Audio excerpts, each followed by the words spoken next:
me parece assim programático, parece que faz parte de um projeto, destruir as mulheres, perseguir as mulheres, e as mulheres justamente que são mulheres de luta, mulheres ativas, mulheres que trabalham politicamente, mulheres que são intelectuais, que são professores, que são professoras, que são artistas. Essas mulheres são, as mulheres feministas são as mulheres mais perseguidas da história.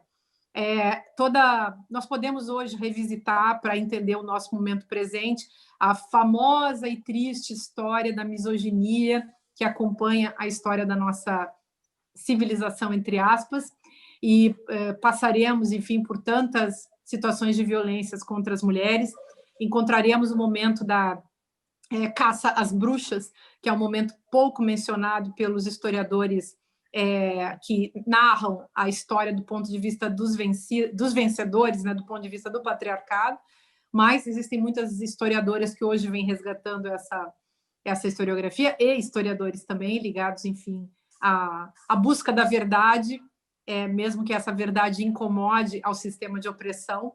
E eu comento isso porque, de fato, na condição de feminista, na condição de, vamos dizer assim, de pessoa pública, né, de intelectual pública no meu país, no Brasil, eu realmente fui muito atacada no ano de 2018, e durante todo o ano fui muito perseguida. Acho que muitas pessoas fora do Brasil não imaginam, e mesmo eu lá naquela época não falava muito disso, porque nós tínhamos muita esperança de que a esquerda brasileira pudesse vencer as eleições e que o fascismo, que se desenhava na esfera da mentalidade popular, na esfera subjetiva, no cotidiano, e que esse fascismo que vinha sendo trabalhado pelos agitadores pagos das empresas de publicidade que implantaram, das empresas de comunicação e de publicidade que implantaram o fascismo no Brasil, nós tínhamos a esperança que não avançássemos, né, que não houvesse um avanço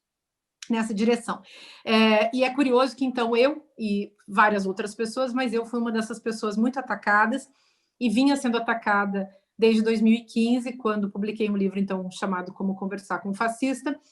Naquele ano, com o meu pequeno livro feminista, fui muito atacada, acabei me tornando, porque eu era realmente uma pessoa muito pública, acabei me tornando também uma candidata ao governo do Estado, venceu o candidato fascista, que atualmente foi, numa guerra de máfias, foi afastado do poder, porque o Brasil está sendo comandado por figuras que são mafiosas, e atualmente eu acabo de lançar essa semana um livro chamado Como Derrotar o Turbo Macho, o turbotecno macho nazifascismo, e eu conto isso porque hoje mesmo eu estava sendo atacada pela extrema-direita e tendo as redes sociais novamente invadidas apenas porque eu publiquei um livro.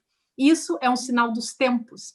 É um sinal dos tempos no sentido de que mulheres que escrevem, e mulheres que escrevem de maneira crítica, porque eu escrevi um livro que tem uma preocupação não apenas teórica, mas uma preocupação também prática de servir a uma reflexão profunda para a transformação da sociedade. Então, quando surge um livro desses, o meu livro é atacado, mesmo que ele não tenha sido lido, e eu sou atacada apenas porque sou uma escritora que escrevi esse livro. Mas essa é a história das mulheres, a história de todo tipo de violência. Nós, mulheres, somos uma classe social, além de sermos um gênero, nós somos uma classe social, e eu cito isso falando de uma filósofa, por exemplo, como Silvia Federici, que afirma que as mulheres são uma classe social explorada e uma classe social sempre aviltada, sempre humilhada e sempre perseguida e sempre na mira, digamos assim, de determinados algozes. Então, essa é a nossa história, a história de uma violência contra a qual as mulheres com consciência de classe, que são as feministas, se insurgem. E hoje nós temos uma formulação que vem sendo chamada de feminismo interseccional, que coloca no mesmo patamar de luta a luta contra o patriarcado, que é uma luta contra o machismo, evidentemente, é uma luta contra o capitalismo, evidentemente, é uma luta também contra o racismo, e sobre isso também Laurinda pode nos dar muitos exemplos, porque ela sofreu muito com essa questão. Então, acho que é importante que nós, mulheres do mundo, saibamos que isso está em jogo. Eu fico muito feliz de poder citar o feminismo interseccional, porque, a meu ver, é a formulação do feminismo contemporâneo que consegue aliar teoria e prática e consegue também aliar, construir laços entre personagens que fazem desconstrução teórica com personagens que fazem ativismo político, com mulheres de diversos lugares que passam também, a partir de uma proposta interseccional, passam a fazer parte de universos aos quais elas não teriam acesso dentro de uma estrutura puramente patriarcal. Então, o nosso feminismo certamente incomoda, os feminismos incomodam, e esse feminismo contemporâneo, interseccional, incomoda mais ainda, porque ele tende a desmontar as estruturas pré-estabelecidas. Eu tenho trabalhado muito com o conceito de feminismo dialógico, tenho escrito bastante sobre isso, e penso no feminismo dialógico como um feminismo que se faz como um diálogo, como um aprofundamento do diálogo entre as mulheres, e um aprofundamento desse diálogo que se dá também entre e com outros personagens que não sejam denominados mulheres. Eu, evidentemente, parto do pressuposto que mulher é uma heterodenominação, uma heterodenominação que vem do patriarcado, bem como a heterodenominação negro, bem como a heterodenominação índio, ou seja, não somos nem mulheres, nem índios, nem negros, mas esses são nomes que os nossos algozes deram a nós, e nessa medida, nossa tarefa e nossa luta também é uma luta, é uma tarefa, enfim, que se dá na escala da construção de outras proposições linguísticas, de uma afirmação também da forma como nós falamos e da forma como nós desejamos ser vistos. E, nesse sentido, é bem importante pensar na produção das identidades desses grupos tratados como minorias políticas, que, na verdade, são grupos, maiorias populacionais, mas grupos que são tratados como minorias políticas que precisam construir suas identidades, que vão construir suas identidades num processo de saída, de superação justamente das opressões nas quais eles estavam lançados em função, a partir justamente desses jogos de poder que são sempre jogos de linguagem. Então, estou falando isso pensando muito que o próprio fascismo, tal como nós estamos vendo no Brasil hoje, infelizmente, ele também é um jogo de linguagem que constrói a adesão de muitas pessoas a partir de estratégias daquilo que eu chamo de psicopoder, ou seja, um poder que calcula não apenas sobre a sua vida e a sua morte, embora seja biopoder, como dizia Foucault, seja tanato-poder, seja necropoder, como diz o Achille Mbembe, mas é também um poder que calcula sobre o que você pensa, sobre o que você sente, e sobre o que você faz, ou seja, calcula sobre a sua subjetividade, calcula sobre a sua linguagem.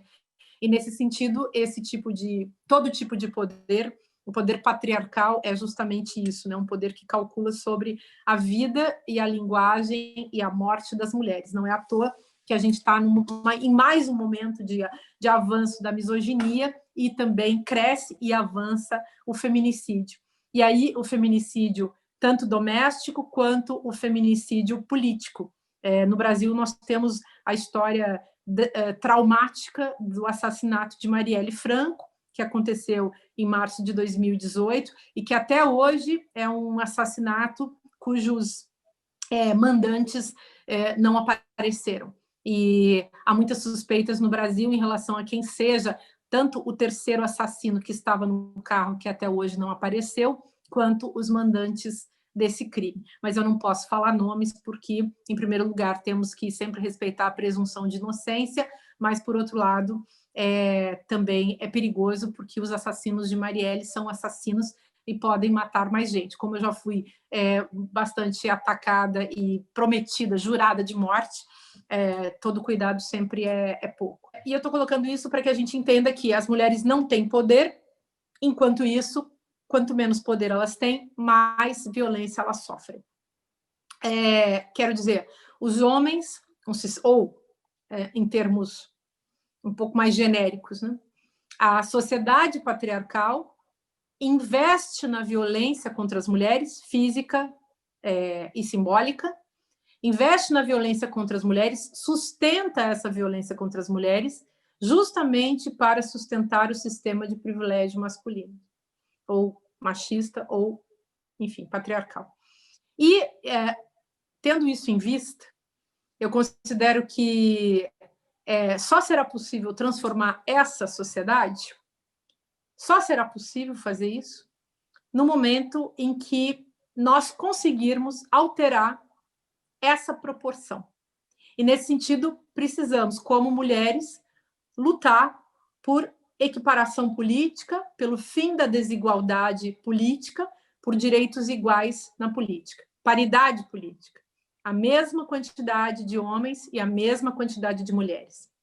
No Brasil, hoje, com todos os terrores e pavores que estamos vivendo, ainda temos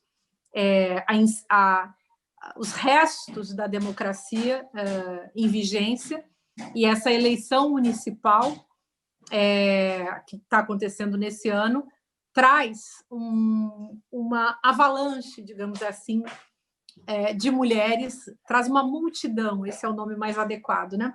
Uma multidão de mulheres, muitas mulheres se candidatando em candidaturas coletivas, algumas mulheres e alguns homens também participando dessas candidaturas coletivas, mas a candidatura coletiva para mandatos coletivos passou a ser uma alternativa que a gente, aliás, vem trabalhando há 5 anos, uma alternativa que as feministas no Brasil vêm trabalhando há 5 anos, pelo menos, para enfrentar justamente esse fascismo que chegou ao governo. Esse fascismo que fez todo um jogo cênico, um jogo performático, um jogo que implica isso que eu venho chamando, então, de turbotecno, macho, nazi, fascismo, no qual a cênica machista é um ponto super importante do processo. Porque a cênica, ou a apresentação, a mise-en-scène machista, é uma mise-en-scène que permite mexer com as estruturas, permite mexer com o medo da população. Então, os governantes brasileiros, os políticos brasileiros que fizeram uso de ameaças, que fizeram uso de falas torpes, grotescas, falas de incitação à guerra civil, ao crime, à matança, esses governantes se elegeram. Diante disso, as mulheres se insurgem com muito vigor, com muita potência, com muita coragem, e eu tenho, na condição de professora de filosofia, de feminista, de mulher que se ocupa de fazer política como feminista, eu tenho depositado todas as minhas esperanças nas feministas brasileiras em ação nesse momento para refazer a malha, refazer o tecido político do Brasil. E, evidentemente, não é fácil, evidentemente, não vai bastar uma eleição para essa grande transformação, mas acho que nós não vamos recuar, esse é o ponto. As mulheres não vão recuar, não há por que recuar, e nessa medida é bem provável que nos próximos tempos a repressão e a opressão e a maldade e a crueldade se tornem ainda mais radicais se esse governo brasileiro não for deposto, coisa que vai ser muito difícil, considerando que todo o Congresso Nacional está, todo não, há exceções, mas o presidente do Congresso e os oligarcas nacionais e os oligarcas internacionais estão todos a favor de Bolsonaro. Bolsonaro está destruindo o país, evidentemente, destruindo a natureza brasileira, destruindo o meio ambiente, destruindo a economia, destruindo a saúde, enfim, aliado do coronavírus na destruição das pessoas, destruindo a diplomacia brasileira, destruindo tudo. mas vai demorar para que a nossa oligarquia ignorante e estúpida se dê conta de que essa destruição também vai chegar para eles, vai chegar para todo mundo. Quando a gente destrói a vida dos outros nessa escala absurda em que vem acontecendo, é inevitável que em algum momento isso também nos toque. Então, confio nas mulheres para superarmos essa situação e sei que enfim, vivo também acompanhando e entrando em contato com as feministas do mundo, e nesse momento acho que nós devemos criar uma internacional feminista para enfrentar esses horrores da destruição que tem a ver com a destruição das democracias no mundo. A nossa Constituição, que é um pouco uma perspectiva europeia, né, fruto de toda a história colonial que a gente passou, alega-se, né, que nós temos um Estado democrático e de direito. E é dentro desse Estado que, infelizmente, formalmente é conhecido como um Estado democrático, mas que na prática funciona como um Estado ditatorial, né, que anteriormente era comandado pelo José Eduardo dos Santos, e que, pronto, de alguma forma perseguia aquelas pessoas que falavam contra. Então, nós estamos aqui, por um lado, constitucionalmente, somos, né, um Estado de Direito, né, que baseia-se no princípio da independência de poderes. Temos um Estado, né, constitucionalmente, né, um Estado que olha para a questão da justiça, mas que na prática, e outros valores, mas que na prática não reflete aquilo que é o que deveria ser, né? Não dá aquilo que deveria ser. E o nosso entender, né, e pronto, os movimentos que vão surgindo agora em Angola vão trazendo, né, vão lutando, sobretudo, contra este poder estatuído que, como já se conta, né, já estamos há 45 anos e nunca de independência, e nunca tivemos um outro presidente que, né, é como se tivéssemos pessoas superdotadas e que só eles é que podem governar Angola. E entende-se aqui também, né, referir que quando a gente está a falar de democracia, não estamos a falar simplesmente no voto.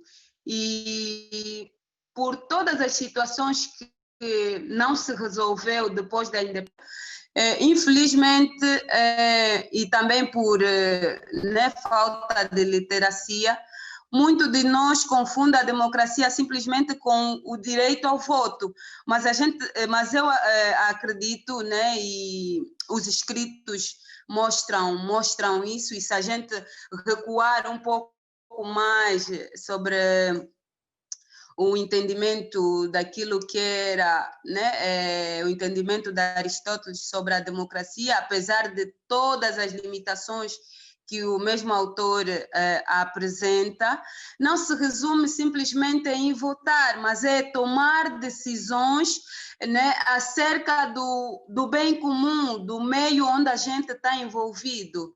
E quando a gente não faz esse trabalho, quando a gente não consegue pensar que o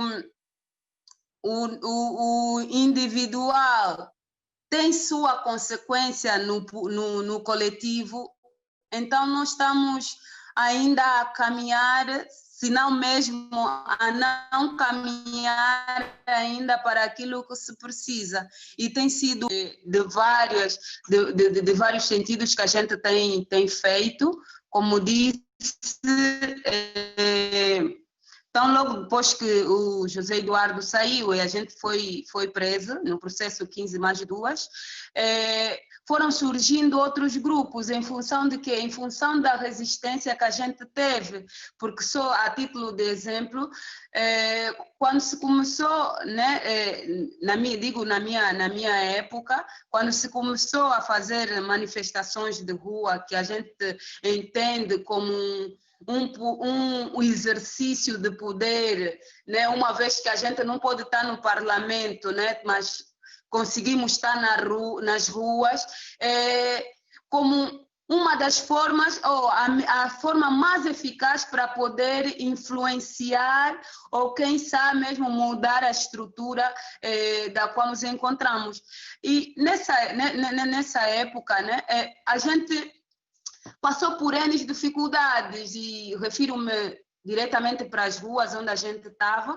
Fazíamos manifestações, nas primeiras épocas eram quase que aceitas, ainda não tinham percebido, acredito que não havia ainda uma percepção que o grupo ia crescer. Mas quando o grupo tomou uma outra proporção, ali começaram já a surgir consequências, né? E como se diz, todo ser humano é político, independentemente de ter passado na academia ou não. Todos nós, enquanto humanos, há uma força dentro de nós que nos leva a questionar o porquê daquilo e porquê não isto. Então, essa forma, né, de levar ou de refletir o nosso interior para fora é que nos levou também a estar mais engajados na rua e pensar assim. Eu, por exemplo, na altura pensava que pronto, para que os problemas sociais, políticos, econômicos sejam resolvidos, né, bastava simplesmente orar e Deus ia resolver a situação. E com a minha ação, lógico, mas eram ações individuais, né? Eu poderia ir para um hospital, assistir a alguém, né? Mas essa assistência que eu vou dar não vai ter repercussão no social, no coletivo. Então, depois que me apercebi disso, e acredito que muitos outros jovens se aperceberam de que é importante, quando a gente faz esse caminho para as ruas, conquistar as ruas, fazer com que as ruas sejam realmente daqueles que são proprietários, porque para mim as ruas pertencem a todos nós. Então, quando a gente nos engaja em coletivo, acredito que há mudanças significativas, e é isso que a gente percebeu. E em função dessa situação, nós fomos recebendo várias pressões, tipo, desde familiar, religioso, até, né, tipo, a nível né, de amizade e tudo mais. E todos esses é como se estivéssemos a fazer uma coisa ruim, e questionava-se ainda mais pelo facto, né, diante de vários jovens terem mulheres lá, né? E nessa altura eu lembro-me, por exemplo, da Diana Pereira, lembro-me de mulheres como a Ana Margoso, lembro-me de mulheres como a tia Elsa, como é carinhosamente chamada, a tia Ermelinda, e todas essas mulheres estavam sempre ali, né? E em todos os processos que se faz, né, que se fez no mundo, as mulheres sempre estiveram aí. E infelizmente a história tentou apagar ou tenta apagar a nossa própria existência na história, mas querendo ou não, nós vamos conquistar esse espaço e vamos trazer à tona, né, aquilo que é a verdade dos factos. As mulheres sempre estiveram nesses locais, e toda essa conversa das mulheres é uma prova disso. Por mais que tentem apagar isso, as mulheres sempre estiveram lá. Então, em Angola, infelizmente, né, nós tivemos isso, e as mulheres tiveram sempre e sempre presentes, mas em função, né, de tudo, de todas as histórias que infelizmente se tomou, né, como conhecimento, infelizmente nós acabamos por ter essas desigualdades. E nessas desigualdades levantam-se novamente mulheres, né? E falo aqui do Ondjango feminista, que tem feito um trabalho autêntico em torno daquilo que são os direitos das... Só que o Ondjango é um coletivo de direito das mulheres e das meninas, partindo de uma perspectiva política, porque percebemos que não é possível a gente trazer, né, do fundo, o reconhecimento dos direitos das mulheres sem que a gente engaje politicamente, porque existe, né, em Angola, há interligações, né, mesmo o próprio sistema que oprime as mulheres, porque para nós, por exemplo, além do sistema patriarcal, nós temos sistemas que jogam com isso, né? Sistemas que jogam com o próprio... Temos a questão da não aceitação daquilo que somos, do qual nós somos, temos a situação de ter passado por esse sofrimento causado pelo colono, e que até agora nós achamos ainda que devemos nos pintar, devemos nos mutilar para ficar igual ao branco. Então, são várias situações que acabam por fazer interligação com o sistema patriarcal e criando, né? E pronto, encontramos aí diversas desigualdades, e por isso é que eu penso, né, e continuo a engajar, a escrever sobre as mulheres mais vulneráveis, né? Porque agora, por exemplo, por causa da questão do Covid, né, eu consigo perceber que, afinal, nós não éramos, né, não tínhamos essa divisão de classe, né? Pessoas que são de média renda, por exemplo, porque com o coronavírus, né, muita gente, além de termos muitas mulheres desempregadas, além de termos várias outras situações, da violência contra a mulher ter aumentado alarmantemente. Anteriormente, era com um nível de vida considerável, né? Para aqui, um nível de vida considerável é tu teres, por exemplo, água, né, em dia, tens água, tens luz, tens mas consegues dinheiro que é para ir ao hospital ou a um centro médico, mas depois de estarmos a viver a questão do coronavírus, eu pude perceber que, na verdade, não existe, né? O coronavírus veio mostrar que quase todos nós estamos em desvantagem, porque pessoas que anteriormente não faziam vendas abriram cantinas em suas casas, pessoas que antes vocês via de um carrão do tipo, não quero saber se Angola está bem, se não, se estão a roubar, se não. Você vê que pôs o filho a zungar. Tipo, então são todas essas situações que me levam a crer que é necessário que todos nós nos engajemos, independentemente de hoje termos frango ou termos alguma coisa em casa, precisamos de todas nós, mulheres, homens, nos engajarmos para que tenhamos uma vida minimamente equilibrada. Mas o sentimento que eu tenho é que não basta só atirar culpa ao colono, apesar de que o colono praticamente nos matou. Nós ainda estamos aqui, mas nós não conseguimos caminhar fruto de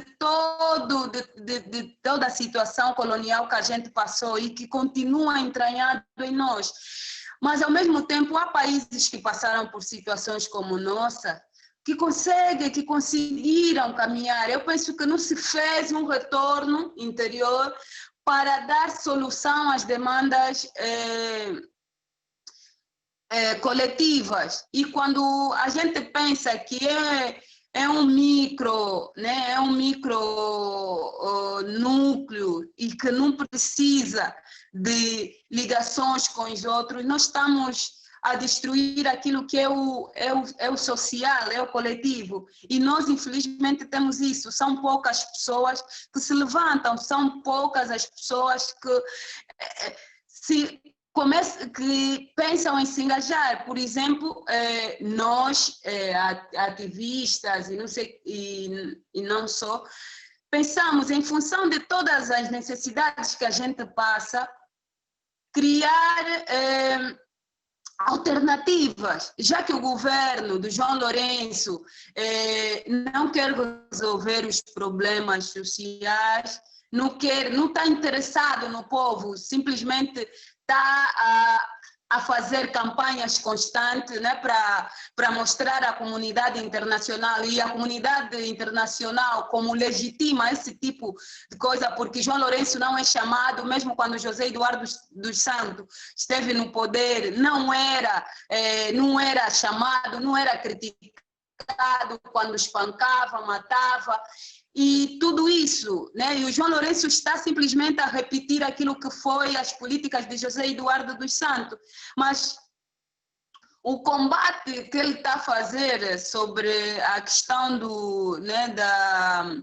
da corrupção é um combate simplesmente para que as pessoas percebam que o João Lourenço está a fazer alguma coisa, enquanto não está a fazer absolutamente nada, porque desde que o João Lourenço subiu no poder, a vida das mulheres, a vida dos homens, a vida de outras pessoas que não se identificam necessariamente por ser homem ou mulher, piorou.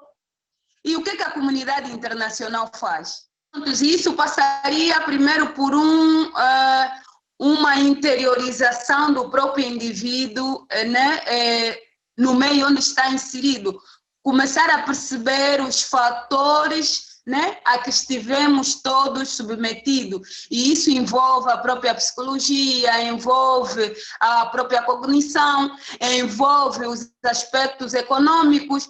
Por exemplo, nós, entre angolanos, infelizmente, ainda não desenvolvemos a empatia um para com o outro. Quando a gente vê alguém, por exemplo, por exemplo, nós, os meus companheiros Arante, que Vivo e Dago Niva, criaram um projeto de leitura nas ruas. E muitos se perguntavam, mas vocês estão a fazer isso para quê? E isso mostra, né, que muitas das vezes para que as pessoas, infelizmente, fazer alguma coisa para a comunidade, você tem que ter algum ganho. E isso é normal, né? Mas o ganho que as pessoas estão a se referir é tipo, vocês estão a vos pagar, tem alguém que vos dá alguma assistência, fazem parte de alguma organização. Ainda não temos a percepção de que tudo que nós somos, né, só podemos tirá-lo para fora, né, para poder engajar os outros, se a gente tomar consciência de nós. E penso que nós estamos a tomar consciência disso, de que é necessário fazer alguma coisa, e as pessoas querem conhecimento.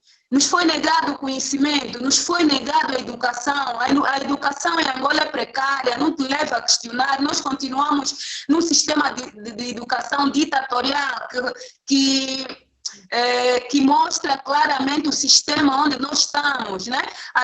Passa por questionar-se primeiro de tudo que está, né, à superfície, e depois entrar e saber qual é a resposta que eu vou dar, até que ponto a minha posição desta maneira vai ou não influenciar o todo onde eu estou envolvida. Eu acredito que nós precisamos analisar as relações entre o gênero, homem e mulher, as questões da subjetividade de um ponto de vista da formação cultural. Então, existem matrizes subjetivas, a matriz da feminilidade, a matriz da masculinidade.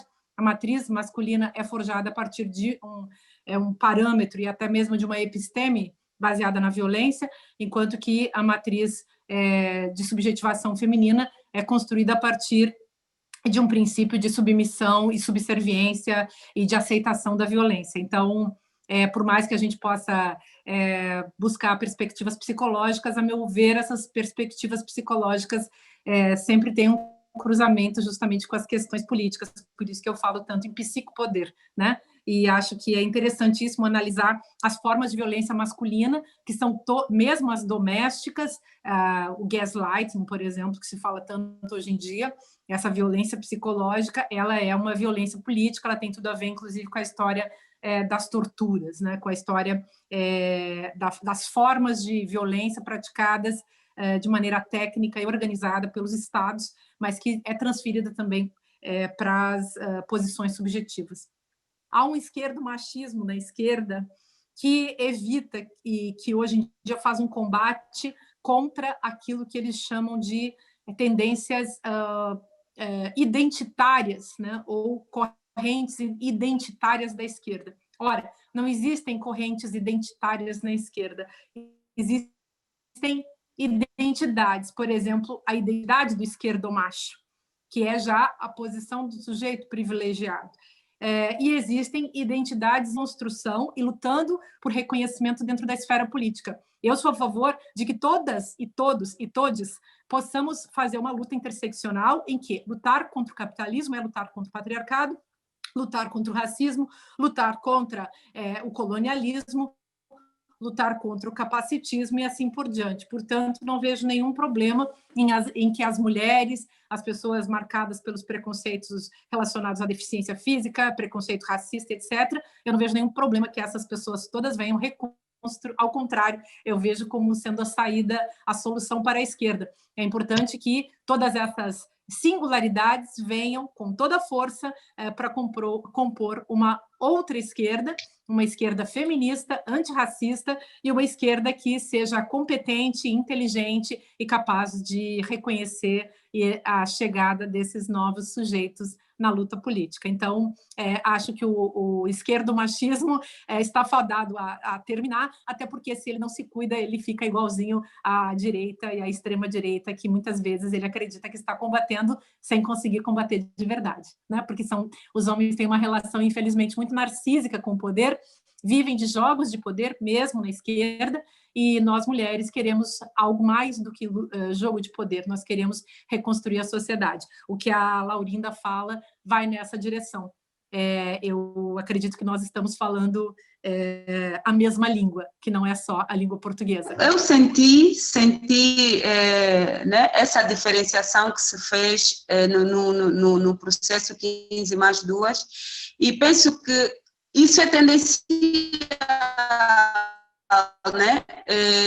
Infelizmente, há essa ideia, né, de apagamento de outros, e percebo que isso aconteceu porque não só pelo Luati ser alguém privilegiado, né, que, pronto, tem dupla nacionalidade, é branco, é homem, e só para terem uma ideia, mesmo o nosso reconhecimento foi depois, porque muitas pessoas pensavam que todos nós éramos todos homens, enquanto tinha mulheres aí, e mesmo a questão do tratamento também foi diferenciado.